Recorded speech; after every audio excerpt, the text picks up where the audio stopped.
Today's episode is brought to you by Real Estate Radio Experts.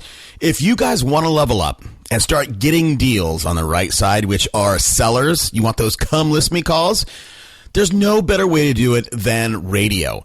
You can go to realestateradioexperts.com, check out some of the videos, and fill out the getting started sheet. We'll see if you're a good fit. Now, before we get into today's episode, I want to tell you, I want to give you a little primer here.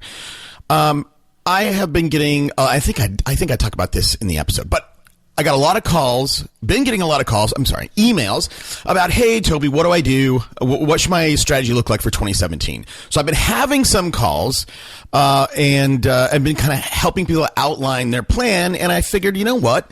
I will just do it here. So that's number one. Now, number two is this strategy has just been kicking around my head for a long time. So I just turned on the record button and started talking. And if you've been listening to me for a while, you'll know that my brain works faster than my mouth a lot of the time. And sometimes that comes out, I stutter a little bit. You're just going to be prepared, buckle in, because my brain just starts unloading. All right, let's get to it. Welcome to Super Agents Live. This is the one place where you can come and hear the most successful people in real estate. You'll hear how these super agents built their businesses, how they stay productive, and how they stay motivated. Who am I? My name's Toby Salgado, and I made my first million in real estate. Yeah. And I'm your host for the next 30 minutes while we talk to yet another amazing real estate entrepreneur. Stay tuned. Let's go! Yeah! Hey, everybody, what's up? What's happening? Hey, look, today's episode. First, I want to say thank you to all you new guys and girls who have signed up, started listening to the show. The show has been going off on iTunes and Stitcher Radio lately. We've, I don't know how much you guys know about how to do one of these podcasts, but we're in the business category. Now, the business category is the most competitive category on iTunes. Hundreds of thousands of podcasts that you have to compete against to try to get, mind share, to get people to watch or listen to your show. And thanks to you guys, we're always a top 100 show. And in fact, a few days ago, we were 32 in the world. So that's very, very cool. It's very fun to see that stuff. However, I got to tell you something. We're one of those rare shows that rank really, really high in iTunes, but we don't have the 1,000 or 2,000 reviews on iTunes. So if I could ask you for something, if you could take 3 minutes of your life, go to iTunes, and look, an easy way to do this is just go to superagentslive.com, our site. We have a button. It'll take you right there.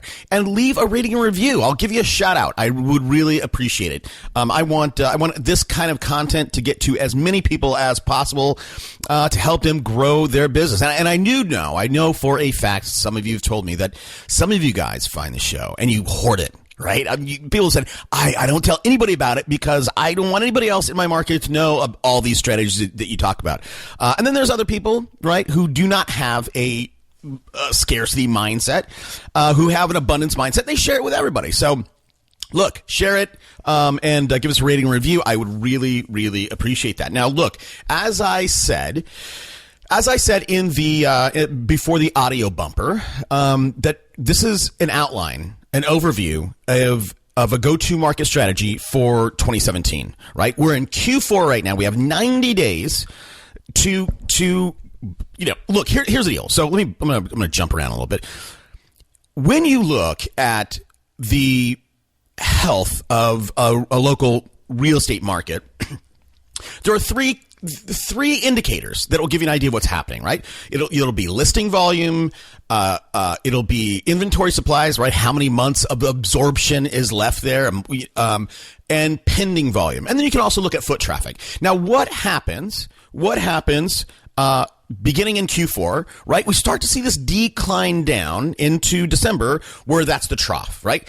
Out of the 12 months of the year, December is where the trough is, right? The lowest volume of listings and the lowest volume of pendings. However, right, many times the absorption there is much faster, right, than what you're going to see in August, for example. So a couple dynamics before we get into the strategy. So number one, many people, when they think about their marketing or advertising budget, and that's marketing versus advertising is a whole different topic that I'm actually writing an article in Inman about. But so what happens is there's three ways to deploy capital. Okay, you can deploy capital on a static basis, right? I have $5,000 a month I'm going to spend, and I spend $5,000 a month every month, January, February, March, all the way to December. That's one way of doing it. Another way of doing it is mirroring and matching your spend with the volume of listings, right? So in December, let's say that December we know is the lowest volume for listings. So you deploy 500, right? I'm just making up a number. 500 in December, we start to see it jump up, the listing volume jump up in January. So you go 500 and then you go to 3,000 and slowly increase your spend to mirror and match the number of listings that are coming on the market. So that's kind of a second way you could deploy marketing dollars.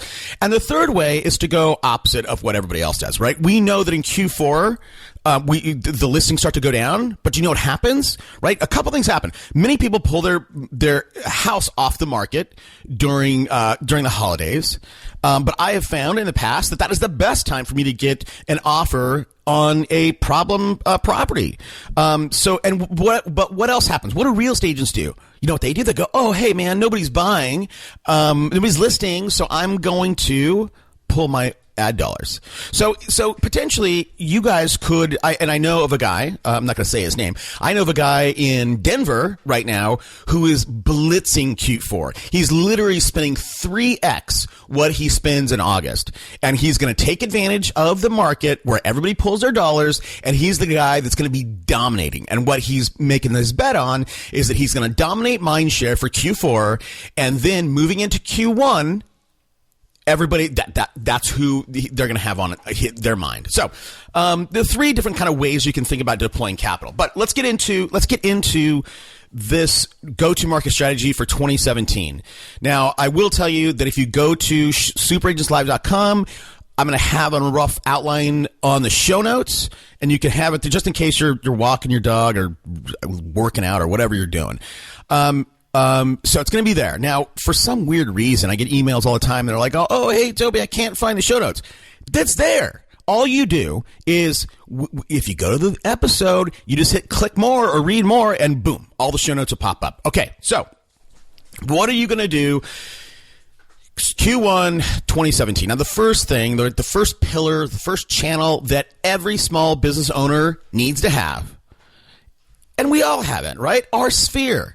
Our sphere. Now, in this world of real estate, people will say sphere of influence. Now, I will tell you, your sphere and your sphere of influence are two different things, right? I mean, they're loosely very, very related, but they're different things.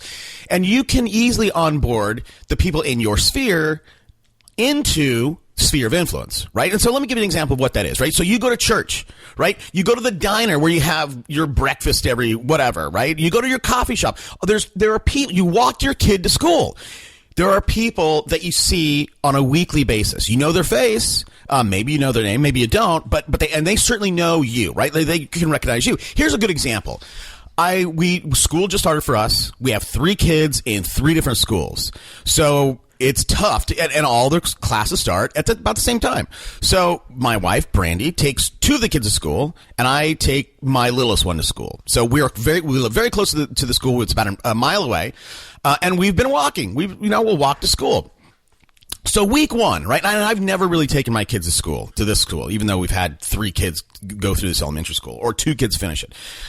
So I'm walking to school. I see this guy, and we see each other for about a week, right? And he's making weird comments about my dog. And then slowly, right, then I get to meet him, right? We know each other's name. Now we're saying hello, and then I see him at Vaughn's. Now that's a guy who was in my sphere, and I'm slowly bringing him, hopefully, potentially, into my sphere of influence. So who that you see on your weekly basis, right, at your church, at your diner, at your school, can you start to get close to these people and influence them? Okay, so whatever. So think about that. Now, before we go through these different pillars, different channels, here's what I want to outline to you guys. There is a method from moving people from your sphere into your sphere of influence. Now, this is, and I can also say there's a method to move cold prospects into hot prospects. And there's a very distinct sequence that you guys need to be thinking about when you do everything, right? This is going to apply to your relationships. It's going to apply to every single marketing thing that you do. Okay. Now I'm going to outline the sequence first, and then we can talk about how you can, implement it in these various channels. Okay. So here is the sequence. Now this is a very commonly well-known sequence if you play with internet, email marketing. Now, here it is. So step 1 is indoctrination, and I'll explain these. Step 1, indoctrination. Step 2, engagement. Step 3, ascension. Step 4 is segmentation. So what is all that, right? Well, those are just words. What is that? Okay. Indoctrination. We know before anybody's going to do business with us, they have to know us, like us, trust us. All right. So indoctrination is the act of letting everyone know who you are, what you do, your mission, what you stand for. Anybody who's going to transact business with you needs to know those things. Who you are, what do you do, what's your mission, what do you stand for? And then hopefully, they get to know you and then like you and then trust you. So first is indoctrination. That's what it is. What do you do? What do you stand for? The next step is engagement. Once people know who you are, what you do, what you stand for, hopefully, now you get to know them, right? There's this back and forth between the two parties, and you begin to engage them. What's your hot button around, and I'll talk about real estate because that's what this is about, right? What's your hot button around real estate, right? Are you in the market to buy? Are you in the market to sell? What's your time frame? What's important to you? All that stuff. So indoctrination moves to engagement, and once there's a dialogue back and forth and there's true engagement, the next logical step is ascension. Now, ascension is moving them up the value ladder, right? And ascension could be as little as, right, going back to that guy that I see at, walking to school. So I know his name, right? So that could be in a way, the first step in ascension, right? I see his face. Now I know his name, right? The next step of ascension, and he does know what I do, kind of. But the next step of ascension is getting his phone number or his email address, right? Ascension could also be, getting to a listing presentation. It could also be, right? The ultimate goal of all this stuff is to get a listing contract. So again, it doesn't matter how big or how little that ascension piece is. What is important is that you continue to move your prospects or your sphere up the value ladder, right? You need to continually ascend them. And if you think about all this, you'll find ways to ascend people. I think too many people, Gary Vaynerchuk wrote a good book, Jab, Jab, Jab, Right Hook. And that whole jab, jab, jab, right hook is deliver value, deliver value, deliver value, and then go for the ask, right? Go for the sale. And too many people don't think about these small incremental ascensions. They just go right for the kill. And when you go right for the kill, and look, I mean, that's a lot of people do that. But if you go right for the kill, how many chances do you really get to take that shot? Not many. So if you want to put yourself in the best light, the best situation to actually kill or go for the ask or make the sale or convert that prospect, you slow ascension is better. It's like dating, right? It's like dating. I see you, I meet you, I get your phone number, we go out to coffee, maybe we go to have some appetizers, maybe we have some drinks, right? All the way to getting engaged and getting married, right? It would be ludicrous for you to go from, hey, my name's Toby, you're Sally, let's get married, right? Crazy, right? Just like any relationship, slow incremental ascensions up the value ladder is the way to do it. Okay, so that's the method that you're going to do with we're going to talk about these channels, but that's the method. Whether it's through email, video, direct mail, whatever it is, the sequence you guys should be thinking about is indoctrination, engagement, ascension, and then the fourth piece is segmentation. So now they know what I stand for. We are engaged. I know what matters to them. I've ascended them up the value chain in some way, shape, or form. Now I need to segment them. And I can segment them. There's lots of ways to think about segmentation, but an easy, basic 101 way to think about segmentation is let me segment them as buyers or sellers. Okay? Buyers in group A, sellers in group B. And again, why are we going to segment them? Because would it make sense to market to buyers with in the same fashion, in the same way as sellers? Absolutely not. No way, right? That's crazy talk. It doesn't make any sense at all. Now, I don't want one of you tricky guys out there to make the argument, hey, Toby, look, all buyers first into the market all sellers first into the market as buyers. Yes, that's true. But again, segment them buyers versus sellers. So you can also segment them by time frames, right? We want the listings. We want the sell side deals. So are you going to talk differently to someone who's going to list in 30 days? Are you going to speak to them differently with different messages and with different frequency as somebody who's going to list in 6 months or a year? 100%. So it's this process. It's critical that you get into segmentation. Now, some people, some marketers believe in segmenting them and then re-segmenting them. I think it's too much work. All right. So hopefully you're writing this down. If you didn't, it's okay. Again, it's on the show notes at superagentslive.com. Okay. Now I want to talk about one last thing. It's critical. This is a critical component for you to really understand how to deploy and what to deploy in terms of marketing dollars. Now, if you've listened to the show for a while, this term comes up. And I'm the guy bringing it up. I've never had anybody else bring it up as an interviewee, as a guest. And it's this. And what would you say? Look, I'll just ask you a question.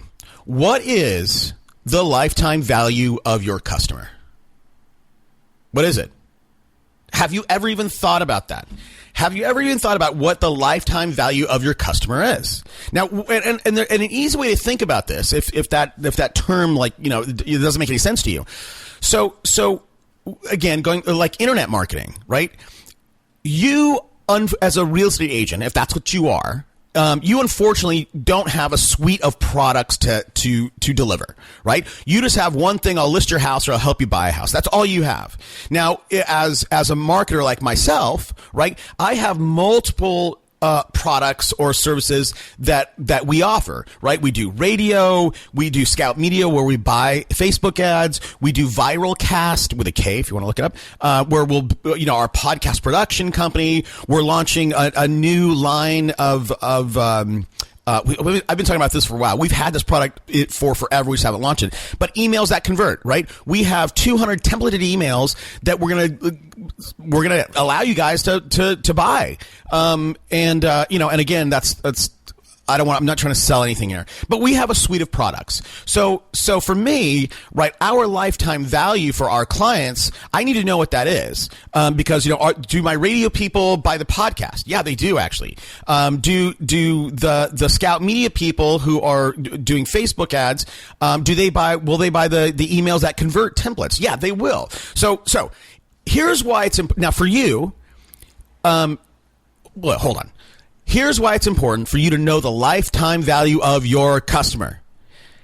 Because you need to know the lifetime value of your customer, because that will give you an indication of how much you can spend to onboard that customer. Does that make any sense? Okay, so let me just run through a basic example for you guys, right? So let's just say the average side in your market is $250,000. Okay, $250,000, and your take of that is 2.9%. So that customer, if you only do one deal, if you're a crappy old agent and you only do one deal with that customer, and you never get a referral from that customer is worth $7,250, right? Now, obviously, if you are a good realtor and you get a referral, well, let's go times 2. Now that customer's worth $14,500. So let's say that you get one referral over the lifetime of this customer. Let's say you get one referral and he does and 2 deals, right? He buys and sells a property. So we're going to add $7,250. Now that one customer is worth $21,750. $21,000 if you do your job right, and potentially more than that. But let's just go back to, let's say you're a crappy old agent and you can't get a referral from the guy and you do another deal with him. That customer is still worth $7,250. Now let me ask you, how much would you spend to attract a client and make $7,250? Now, if you're a crappy agent, people who are crappy business people or crappy agents that will not make it in this business, they're cheap with their marketing dollars. I see people all the time. They're like, oh, I don't want to spend that. Whatever. I'll eat you. I'll dominate a person like that every single time, because I'll tell you this. Let me ask you, there's a number that you will spend to get that client. And again, for one deal, $7,250. I will tell you that for me, if I can get a double out of my money or a triple, I'm super happy, right? If I can put $1 in and get $3 back, I would do that all day long. If I could put $1 in and get $2 back, I'd do that all day long. So if you are only looking for a double, you could spend that one client worth $7,250 is actually, you could reasonably spend $3,625 to attract that person. If you spend $3,625 to attract that one client and you convert them, well, guess what? You just doubled your money. I'm sure you guys would be completely fine doubling your money. But let's say that you're really aggressive, really aggressive, and you're like, dude, you know what, Toby? I want to make $10. I want to make, for every marketing dollar I deploy, I want to make $10. Okay, that's fine. So I'll do the math. So if you want to make 10x your money, you could reasonably spend $725 onboarding that client. So what could you do with $725 per client? We could do a lot, right? I mean, that guy my school friend guy, right? I mean, I could take him out to a couple dinners. I mean, we could do a whole bunch of stuff for $725. But are most people thinking about deploying marketing dollars in this way?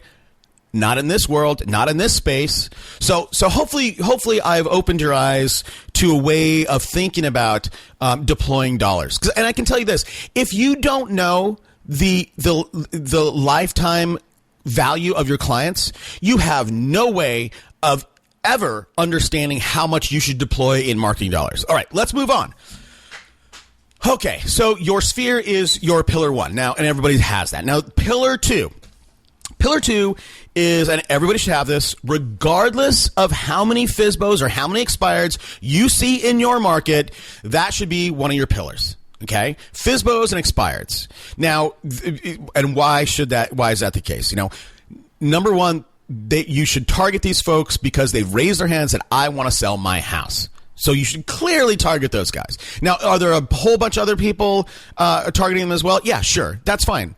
But you're going to beat these people. You're going to beat them for 2 reasons. Number one, you understand how much marketing dollars you can deploy to onboard that client, and you can outspend those competitors. And 2, you've thought about this already, right? So what do you do? Now, this is I'm not sure if we go back to the sphere, how are we going to communicate with them? How are we going to go through the indoctrination sequence, right? We're going to do it by phone calls. We're going to do it by direct mail. We're going to do it by events. We're going to do events. What I mean is like going out to coffee, going out to lunch. We're going to do it by email. And thirdly, you guys need to be doing stuff as simple as taking your phone, making a video, holding it up, looking at the camera and going, hey, Toby, what's up, man? I was just driving down Main Street and I thought of you and hope all is well. Let's catch up soon. and take that video and then text me that video. What I mean is text your sphere that video, right? So that's how you're going to stay in touch with your sphere, because you can use all those channels available, because you can, right? You have their email address, you have their phone number, you have their physical address. And if you don't have those things, be deliberate and go out and get them. All right. What about your FSBO and expired sphere? The only thing you can do, really, there's two things you can do, right? You can pop by, but that I would tell you, I would be careful about that, because, your time is valuable. Money is one of those resources that's completely renewable. It's everywhere. You just have to go out and hustle for it.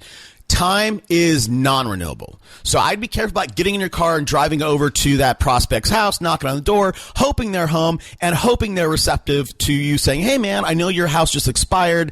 Let me have a shot at it. So a better use of your time and dollars and everything is to create and send out direct mail. Now, what are you going to send to that person? If you think through the lens of the indoctrination sequence, right? Indoctrination, engagement, ascension, segmentation. Now, for these two pillars, you don't need to segment them. So here's what I would do. And I just did this.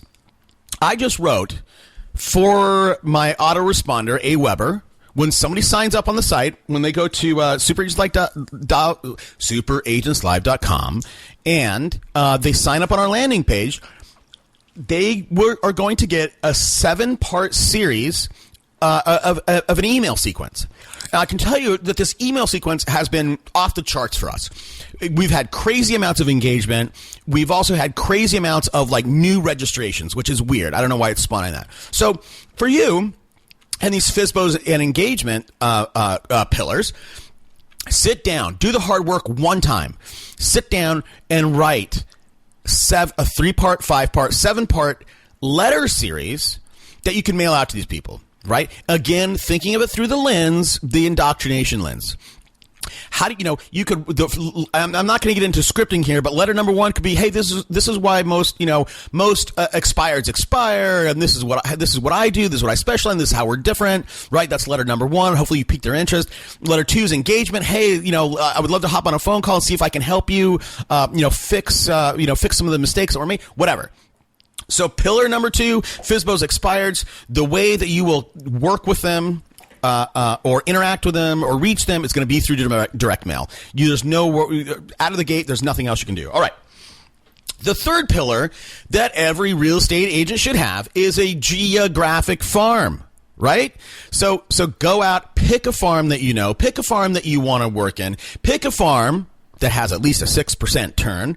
And the goal of this geographic farm is you want to be the mayor, right? You want to be the guy that knows everything, that knows everybody, and when they're thinking about selling, it's like they automatically they're like, oh, Toby's the guy. What? Come on, man. So step 1, we're going to talk about all the things you can do to a farm. Step 1 is going to be direct mail. Now, you can't, just like, of course we do radio, you can't do an ad on radio and just say, hey, call Toby, he's a great guy. Hey, call Toby, he's the number 1 whatever. That doesn't work, right? You have to lead with an offer. You have to lead with your unique value proposition. Hey, call Toby, here's why. There's nobody else. Toby's the only guy who does this. So what is your unique value proposition? So think about that. And don't send out mailers. Don't send out mailers. I get these stupid mailers from these junk. Oh man, these crappy realtors in my market, and literally I see their fat face on the front of the postcard, and then on the back of the card, it's just a list of addresses. No prices, no nothing. I don't even know what I'm supposed to take away from this. And most importantly, what's not on there? Any kind of call to action. None. Those are marketing dollars just completely wasted. So you can send out just listed, just sold, and you should. But more importantly, I think you guys need to be sending out something, again, making an offer. Hey, I will, look, on radio, it's all around a guaranteed sale, right? We're going to guarantee to sell your house in 30 days, or you pay us nothing. We're going to guarantee to sell your house, or we'll write you a check, right? We'll guarantee to sell your house, or we'll buy it. So that's our UVP for radio, but what's yours? So again, don't look like everybody else. So again, okay. Geographic farm, direct mail, a no-brainer. you should do it, right? And don't be scared of spending the money. I know you're thinking, man, I don't want to spend $3,000. Spend the $3,000 and mail it every month. Just do it. You have to invest in your business. Okay, so the other thing that you can do in your farm, right? You need to have a VA, and your VA can do straight up cold calls into the farm. And depending on the rules around your area, right, they can say, hey, Toby asked me to call, and if you didn't know, right, he's the only guy in the market that will guarantee to sell your house. Are you thinking about calling? And again, there are different rules as to what these VAs can say. Know your rules. Be careful about it. The other thing you could do, and you should do, whether it's you and or your VA, you could circle prospect around just listed, just solds. And these just listed, just solds don't have to be yours, right? Because you're just going to say, hey, Mr. Salgado, I just wanted to give you a quick call. I don't know if you were aware, but we just listed the house on 123 Main Street, just 2 streets down from you. And we're trying to find a family that wants to live in your gorgeous neighborhood. Do you know anybody, right? And again, I don't want to get into scripting, but again, you can circle prospect in your farm around just listed, just solds. The other thing that I would 100% do in your farm is going to be open houses. Now, open houses, and by the way, I'm going to switch gears here just for 1 second. So if you like this kind of training session that we're doing, I'm recording on video. Because again, the reason why I'm doing this is because I got so many emails asking me this question. So I'm sick of responding to these emails and saying the same thing. Let me just record it. But I get a lot of common questions, and what we're doing is I'm starting to put these things on video, and I'm gonna upload them to teachable.com. And I'm gonna make them super available, like $2, $3, $4, $5, something like that. Teachable takes like $1, so I can't do them for $1, or I'd be paying you guys, or paying Teachable, or to get these out. But if you guys have an interest in seeing those, let me know. And also, if you have any questions that you want to answer, let me know, and I'll cover them. Okay, so. Going back to your geo farm, one thing that you should do is open houses. And the reason is, are you going to sell that house? No. 95%, 98% chance you are not going to find a buyer for that. But that's not your goal. Your goal is to, one, make your presence known in the farm, right? They're getting your phone calls. They're getting your direct mail. But you also want them to see your signs, right? And I would have 25 different open house signs with your name and phone number on them and an arrow going this way, and just pepper the neighborhood with them, on Saturday. And you know what? Don't hold the house open for 2 hours like, your crappy competitor. Hold it open for 4 at least. Hold it open all day, right? What you're doing is when you have 10, 15, 20 signs out there in your farm, with your name on it, and it looks like you have a ton of activity, that's valuable real estate. So I would use that real estate, own that real estate, lease that real estate for as long as you can on that Saturday or that Sunday. And if you made so you circle prospect to the closest 200 or 300 houses, saying, hey, we're going to hold 123 Main Street open. Would love to invite you. Would love to see you. Anyhow, so in your farm, you should be doing open houses. And really quick, so one thing if you don't know how to get the phone names and phone numbers of the people in your farm, you can use a service like Land Voice Data, and you give them some map parameters, and they can give you the all the names and numbers, and also who's on the do not call list, which is important. I have a radio client that just got fined like $3,000 for hammering somebody on the do not call list. So if you haven't used that or just want to try it out, I make those guys give you guys a 2-week free trial. You can go to landvoicedata.com/superagentslive and try that out there. Okay, so that is your third pillar. Now, what is your last pillar? Right, so we've talked about all this stuff. All this stuff is a mix of online and offline. And we clearly want, in our sales funnel, we want to match both those. We want to do some online stuff, some offline stuff, right? Some personal stuff. So the best thing to do to get online leads, and again, we want ultimately to have a piece, marketing. Here's the deal with marketing and or advertising, right? We can have this stuff working when we're not. right? That's why people used to do billboards, right? People are going, it's 6 a.m. in the morning and they're like, oh, hey, there's Toby's sign, right? I'm not saying you should do billboards, but, we want to have something always working for us, trying to generate leads and interest when we're not working. So the best way to do that online is going to be Facebook ads. That's it, hands down. And the reason why that is a no-brainer is, number one, you literally can do Facebook ads, drop Facebook ads for like $3 a day. And you can quickly A/B test messaging, right? You can have 10, 15, 20, whatever, ad sets in rotation, roll them and see what works, right? You can mix and match demographics, all that stuff. So it's very quick to market. It's affordable for everybody. You can quickly try out messaging and see what resonates in the market at that specific time. And more importantly, you can farm on Facebook a demographic. Right, so we have a geographic farm. Now we have a demographic farm. Right, we're targeting women, or we're targeting men. We're targeting 50-year-olds. We're targeting 35-year-olds. We're targeting incomes of 200K plus. We're targeting incomes of 75K plus. Like, it's really, really important for you guys to have a demographic that you're farming. All right, so now that's pretty good, right? So we have some open houses, we have a geographic farm, we have a demographic farm, we have our sphere that we're building, we have this FISBOs and expireds, we have a 3-part, 5-part, 7-part series of direct mail that we're going to send out. And the good thing about all these things that we're talking about is you can sit down one day, write all your marketing literature, and just file it.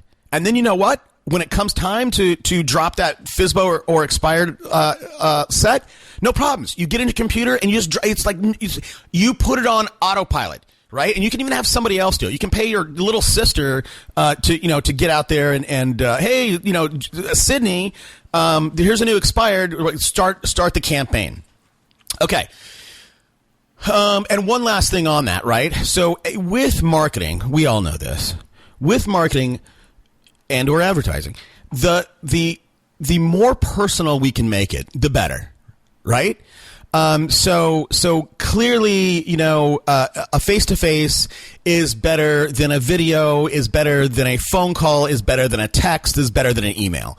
So when it comes to these letters that we send out, we can either print it up from our computer, right, completely impersonal, or we can handwrite them. Now, if you have crappy handwriting like I have, you can use a service, bond.co, and go check that out. They have these beautiful, these machines that will handwrite with beautiful Mont Blanc pens, a personalized letter. It looks like you did it. It looks like you have unreal handwriting. It's like $4 or $5 an email. A letter. But so what, right? Remember, right? What's our lifetime value of that FISBO and expired? How much money can you actually deploy to try to onboard them? Okay, so if you guys optimized for those 4 pillars and sub pillars, you guys would be in great shape. Well, as long as you stay consistent, you guys would be in great shape for 2017. But let me throw some cherries on top here of some things that maybe you haven't really thought of. So just like the FISBOs and expireds, they raised their hand and said, I need to sell my house. What are some indicators? What are some things that we can see out there that may be indicators of someone needing to sell, right? Because we want those people. We don't want the people that want to sell. We want the people that need to sell. This is it's weird because it just popped into my head when this is a little bit similar to what our unique value proposition is, right? We need to have a unique value proposition that is like penicillin, right? You can have an aspirin. Maybe I need to take it. Maybe I don't. Or a penicillin value proposition. Like if you have some kind of infection that you need penicillin, that's it. You need it. You have to buy it or you get worse. So hopefully your value prop is like that. So again, we want people that need to sell their house, right? I mean, the 3 Ds, death, divorce, disease. But on that note, we could, people who, so notice of defaults, NODs, right? Those are public record. Maybe you should think about writing a 3-part, 7-part 5-part series whenever somebody gets a notice of default. Those people, they're clear indication they probably need to sell their house. What about, right, remember I said death, divorce, disease? Now, if somebody gets a disease, that's not on public record. If somebody dies, that's on public record. But what about divorces, right? When somebody goes and files for divorce at the county courthouse, that's public record. If you have a good title guy, you know what? He can get you that list. If I were you, I'd write a 3-part, 5-part, 7-part series, with the indoctrination process baked in, and start to send out letters to all those people who just filed for divorce. And again, I would, before I went through the trouble, I would obviously, go through a record search to make sure that they actually own property. And plus, knowing that they own property and talking about it in your letters would probably be pretty powerful. Okay. Look, man, that's it. I mean, I know that's rough. I know that's down and dirty. But there's a lot more detail than most people are going to give you. And if you have a coach through one of those big coaching companies, 9 times out of 10, they wouldn't give you a session like this because they don't think that way. So that's it. If you want more sessions like this, let me know. If you have specific questions, let me know. If you think you need personal help, you can, we have a little group coaching thing. It's super affordable. It's $99 a month. You can check it out at schoolofprofit.com. If your business is a little bit more mature and you want to implement Facebook ads or radio, let me know and we'll see if you're a good fit. Until then, have a great weekend and we'll talk next week. Let's go. Yeah. For those of you that want to know what we're all about, it's like this, yo. This is 10% luck, 20% skill, 15%